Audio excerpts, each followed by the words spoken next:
Longtemps espéré par les populations de Jacquesville et de toute la région des Grands Ponts, le bitumage de l'axe Jacquesville-Toukouzou-Noumouzou sera une réalité. Suite à la promesse faite par le chef de l'État Alassane Ouattara en mars 2015, les travaux de ce tronçon long de 50 km entrent dans leur phase active. En temps de pluie, on ne peut pas rouler.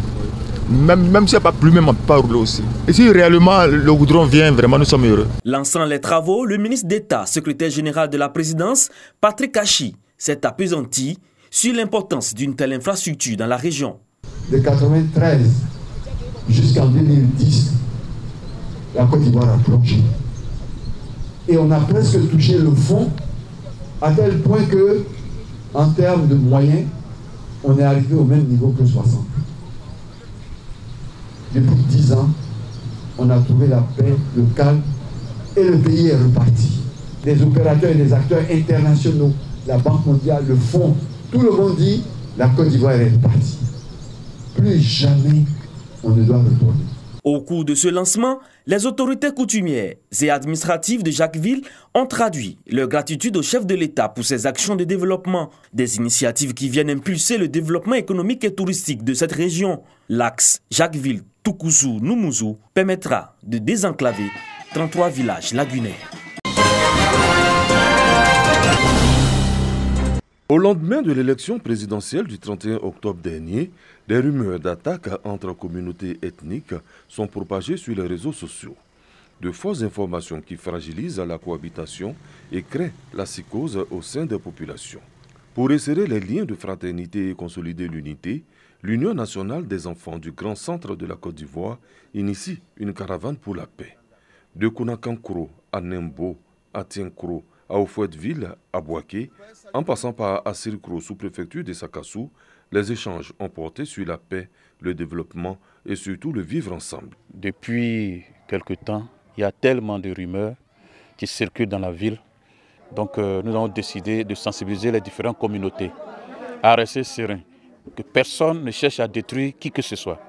À Kongo-Dekro, commune de Bouaké, la notabilité et la population saluent cette initiative. Ceux qui sont venus dire, on est content, parce que c'est ce que moi-même j'ai besoin. Je veux la paix.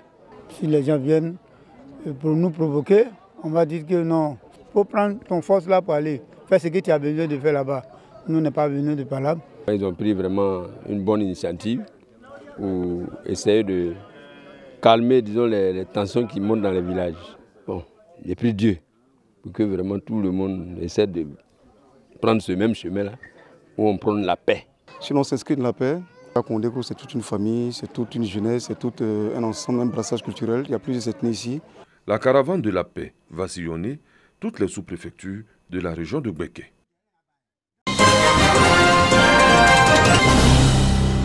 Deuxième guichet d'enrôlement pour le passeport biométrique en France. En dehors de Paris, la capitale, les Ivoiriens vivant dans l'Hexagone peuvent désormais se faire établir leur passeport dans le sud du pays, à Lyon. Le lancement de l'opération a eu lieu au consulat général de la Côte d'Ivoire à Lyon et l'impact est considérable. Quand on regarde la carte, on voit que nous couvrons le sud de la France. Par exemple, la ville de Lyon, Lyon seulement, ceux qui sont officiellement inscrits, nous sommes en 2845 Ivoiriens. Ça, c'est les statistiques, les chiffres donnés par la préfecture de police. En ajoutant ceux qui ne sont pas identifiés, sont à plus de 6 000. Oui.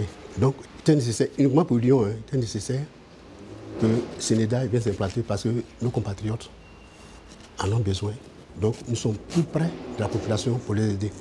Ce rapprochement de l'administration des Ivoiriens de la diaspora est source de gains de plusieurs ordres. On s'en réjouit de savoir que c'est à côté de nous. Économiquement, comme l'a dit certains, oui, on économise 200 € de train et de fatigue pour aller faire le passeport et revenir sur soi-même. Ce qui nous réjouit le plus, c'est les délais des rendez-vous. Parce que quand les rendez-vous sont faits qu'à Paris, les délais sont distendus.